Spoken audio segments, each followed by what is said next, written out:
Audiolibros Yourbook presenta El libro de los espíritus, autora Allan Kardec, narración a cargo de Sofía.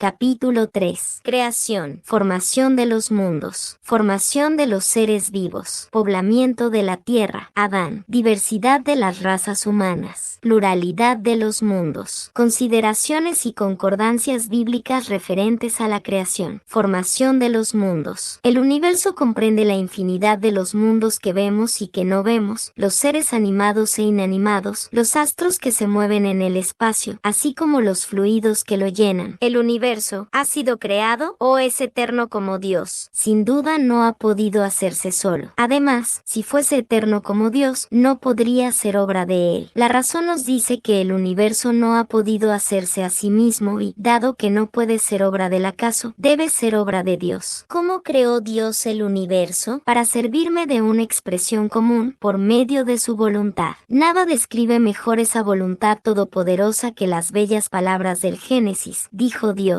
sea la luz, y fue la luz. ¿Podemos saber de qué modo se produce la formación de los mundos? Todo lo que se puede decir, y que vosotros podéis comprender, es que los mundos se forman por la condensación de la materia diseminada en el espacio. Los cometas serían, como se piensa hoy en día, un principio de condensación de la materia y mundos en vías de formación. Eso es exacto. Lo absurdo es creer en su influencia. Me refiero a esa influencia que se les atribuye vulgarmente, pues todos los cuerpos celestes influyen en parte sobre ciertos fenómenos físicos. Un mundo completamente formado puede desaparecer, y la materia que lo compone diseminarse de nuevo en el espacio. Sí, Dios renueva los mundos así como renueva los seres vivos. ¿Podemos saber cuánto dura la formación de los mundos, de la Tierra, por ejemplo? No puedo decírtelo, pues solo el Creador lo sabe. Además, estaría loco el que pretendiese saberlo, o conocer el número de siglos que dura esa formación. Formación de los seres vivos. ¿Cuándo comenzó a poblarse la Tierra? Al principio todo era caos, los elementos estaban mezclados. Poco a poco cada cosa tomó su lugar. Entonces aparecieron los seres vivos adecuados al estado del globo. ¿De dónde vinieron los seres vivos a la Tierra? La Tierra contenía los gérmenes que aguardaban el momento favorable para desarrollarse. Los principios orgánicos se congregaron tan pronto como cesó la fuerza que los mantenía separados, y formaron los gérmenes de todos los seres vivos. Esos gérmenes permanecieron en estado latente e inerte, como la crisálida y las semillas de las plantas, hasta el momento propicio para la eclosión de cada especie. Entonces los seres de cada especie se congregaron y se multiplicaron. ¿Dónde estaban los elementos orgánicos antes de la formación de la Tierra? Se encontraban, por decirlo así, en estado de fluido en el espacio, en medio de los espíritus o en otros planetas, en espera de la creación de la Tierra para comenzar una nueva existencia en un nuevo mundo. La química nos muestra que las moléculas de los cuerpos inorgánicos se unen para formar cristales de una regularidad constante, según cada especie, tan pronto como se encuentran en las condiciones requeridas. La menor perturbación en esas condiciones basta para impedir la reunión de los elementos o, por lo menos, la disposición regular que constituye el cristal. ¿Por qué no habría de suceder lo mismo con los elementos orgánicos? Conservamos durante años simientes de plantas y de animales que solo se desarrollan a una temperatura determinada y en un medio propicio. Se ha visto germinar granos de trigo después de muchos siglos. Hay, pues, en esas simientes, un principio latente de vitalidad, que solo espera una circunstancia favorable para desarrollarse. Lo que sucede a diario ante nuestros ojos no habría podido existir desde el origen del globo. Esa formación de los seres vivos, que salen del caos por la fuerza misma de la naturaleza, ¿le resta algo a la grandeza de Dios? Lejos de eso, responde mejor a la idea que nos hacemos de su poder, el cual se ejerce en los mundos infinitos por medio de leyes eternas. Es cierto que esta teoría no resuelve la cuestión del origen de los elementos vitales. Con todo, Dios tiene sus misterios y ha puesto límites a nuestras investigaciones. ¿Hay todavía seres que nacen de modo espontáneo? Sí, pero el germen primitivo ya existía en estado latente. Todos los días sois testigos de ese fenómeno. ¿Acaso los tejidos fluidos del hombre y de los animales no contienen los gérmenes de una cantidad de gusanos que esperan para nacer, la fermentación pútrida necesaria para su existencia, es un pequeño mundo que dormita y que se crea. La especie humana se encontraba entre los elementos orgánicos contenidos en el globo terrestre, sí, y llegó a su tiempo. Por eso se ha dicho que el hombre se formó del lodo de la tierra. ¿Podemos saber en qué época aparecieron el hombre y los demás seres vivos en la tierra? No, todos vuestros cálculos son quimeras. Si el germen de la especie humana se encontraba entre los elementos orgánicos del globo, ¿por qué no se forman hombres de modo espontáneo? Como en su origen, el principio de las cosas forma parte de los secretos de Dios. Sin embargo, se puede decir que los hombres, una vez esparcidos en la tierra, absorbieron en sí los elementos necesarios para su formación, a fin de transmitirlos según las leyes de la reproducción. Lo mismo ocurrió con las diferentes especies de seres vivos. Poblamiento de la tierra. Adán, la especie humana, ¿comenzó con un solo hombre? No, aquel a quien llamáis Adán no fue el primero ni el único que pobló la tierra. ¿Podemos saber en qué época vivió Adán? Más o menos en la época que le asignáis, alrededor de 4000 años antes de Cristo. El hombre a quien la tradición ha conservado con el nombre de Adán fue uno de los que sobrevivieron en una región a algunos de los grandes cataclismos que en diversas épocas trastornaron la superficie del globo y llegó a ser el tronco de una de las razas que hoy lo pueblan. Las leyes de la naturaleza no admiten que los progresos de la humanidad, comprobados mucho tiempo antes de Cristo, hayan podido realizarse en unos pocos siglos, como habría sucedido si el hombre solo hubiese estado en la tierra desde la época asignada a la existencia de Adán. Algunos consideran, con más razón, que Adán es un mito o una alegoría que personifica a las primeras edades del mundo. Diversidad de las razas humanas. ¿De dónde provienen las diferencias físicas y morales que distinguen a las diversas razas de hombres en la tierra? Del clima, la vida y las costumbres. Lo mismo ocurre con dos hijos de una misma madre, quienes, educados lejos uno del otro y de modo diferente, no se parecerán en nada en el aspecto moral. El hombre surgió en varios puntos del globo, sí, y en diversas épocas. Esa es una de las causas de la diversidad de razas. Más tarde, al dispersarse en diferentes regiones y unirse con otras razas, los hombres han formado nuevos tipos. ¿Esas diferencias constituyen especies distintas? No, por cierto, todas son de la misma familia. ¿Acaso las diferentes variedades de un mismo fruto impiden que éste pertenezca a la misma especie? Si la especie humana no procede de un solo hombre, ¿deben por eso los hombres dejar de mirarse como hermanos? Todos los hombres son hermanos en Dios, porque están animados por el Espíritu y tienden al mismo objetivo.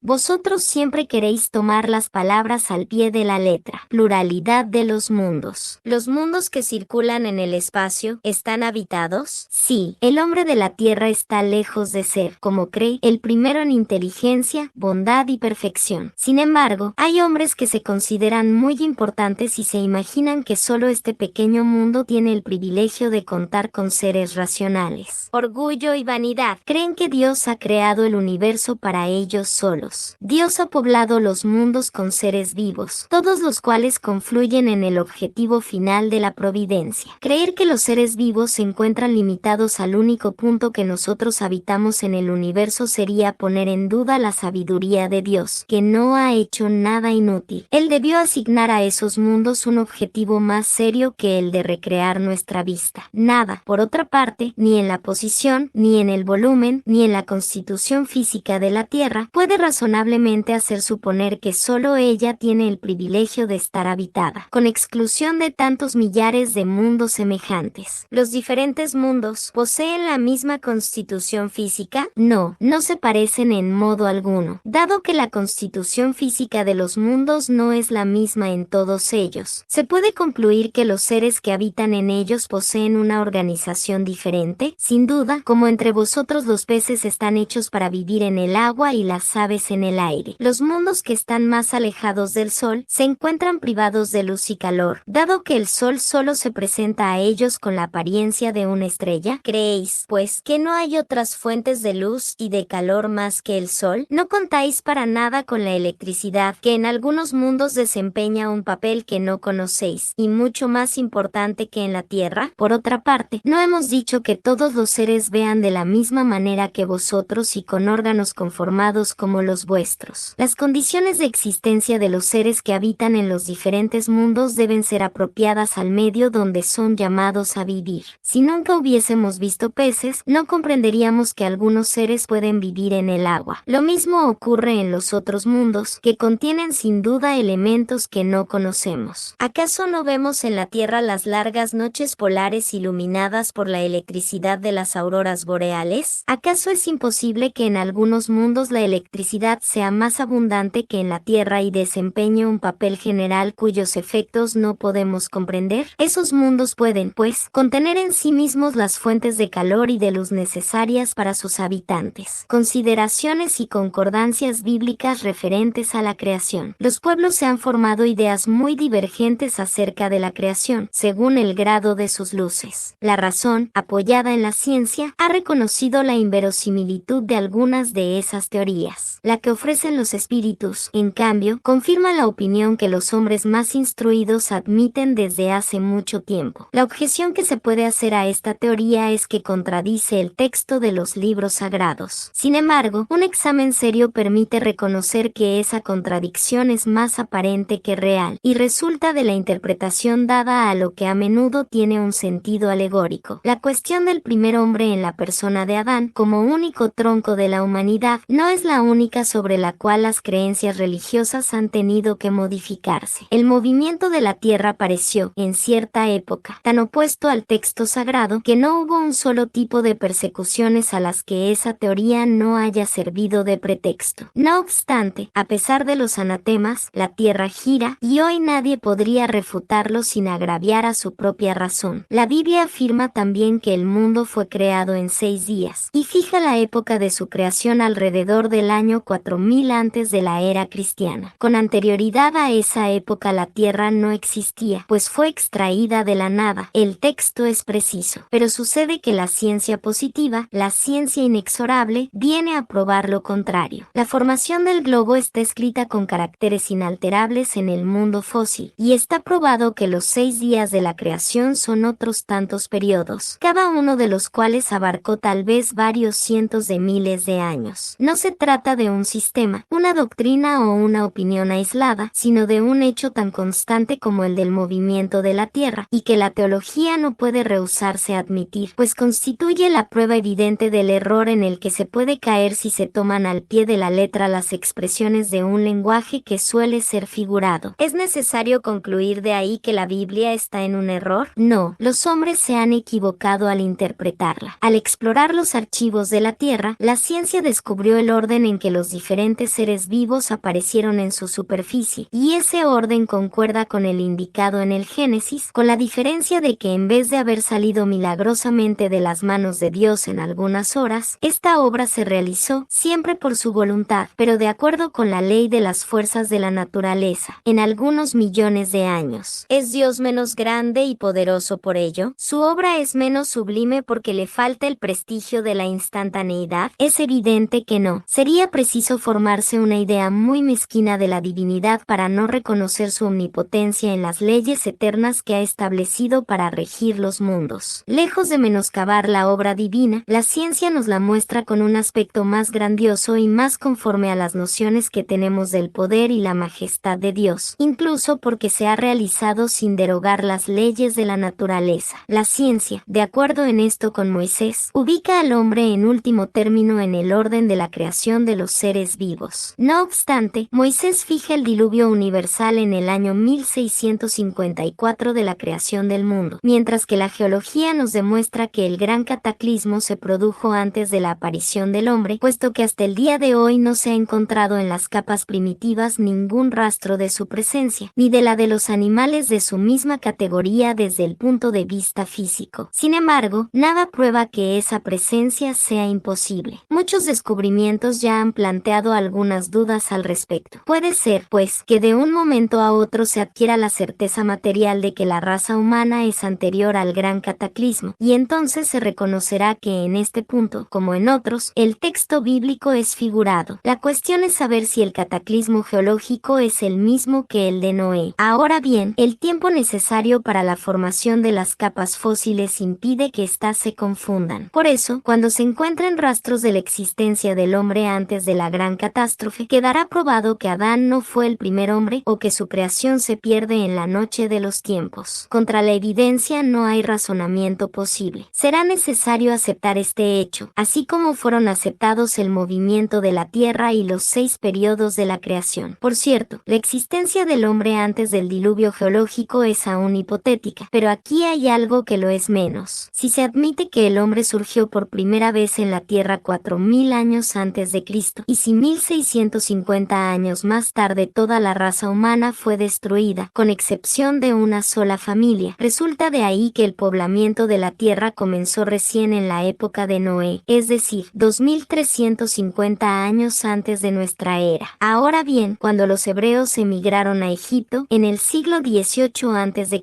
encontraron ese país muy poblado y bastante adelantado en civilización. La historia prueba que en esa época la India y otras regiones también eran florecientes, incluso sin tener en cuenta la cronología de otros pueblos, que se remonta a una época mucho más lejana. Habría sido preciso, pues, que desde el siglo XXIV hasta el XVIII, es decir, en un espacio de 600 años, no solo la posteridad de un único hombre hubiera poblado las inmensas regiones entonces conocidas suponiendo que las otras no lo estuvieran, sino que en ese corto intervalo la especie humana se hubiera elevado desde la ignorancia absoluta del estado primitivo hasta el más alto grado de desarrollo intelectual, lo que contradice todas las leyes antropológicas. La diversidad de razas viene también en apoyo de esta opinión. El clima y los hábitos producen, sin duda, modificaciones en el carácter físico, pero se sabe hasta dónde puede llegar la influencia de esas causas, y el examen fisiológico prueba que entre algunas razas hay diferencias constitutivas más profundas que las que puede producir el clima. El cruzamiento de las razas produce los tipos intermedios, tiende a borrar los caracteres extremos, pero no los produce, solo crea variedades. Ahora bien, para que tuviese lugar un cruzamiento de razas, habría sido preciso que hubiese razas distintas. En ese caso, ¿cómo se explica su existencia si se les asigna un tronco común, sobre todo, tan cercano? Es posible admitir que en unos pocos siglos algunos descendientes de Noé hayan podido transformarse hasta el punto de producir la raza etíope. Por ejemplo, semejante metamorfosis no es más admisible que la hipótesis de un tronco común para el lobo y la oveja, el elefante y el pulgón, el ave y el pez. Una vez más, nada puede prevalecer contra la evidencia de los hechos. Todo se explica. Por el contrario, si se admite la existencia del hombre antes de la época que vulgarmente se le asigna, que existe una diversidad de troncos, que Adán vivió hace 6000 años y fue el poblador de una región aún deshabitada, que el diluvio de Noé fue una catástrofe parcial que se confundió con el cataclismo geológico. Por último, es necesario tener en cuenta la forma alegórica particular del estilo oriental, que se encuentra en los libros sagrados de todos los pueblos. Por eso es prudente no pronunciarse con demasiada ligereza en contra de doctrinas que tarde o temprano pueden, como tantas otras, desmentir a quienes las combaten. Por su parte, las ideas religiosas, lejos de perder, se realzan al marchar con la ciencia. Esa es la única manera de no mostrar al escepticismo un lado vulnerable.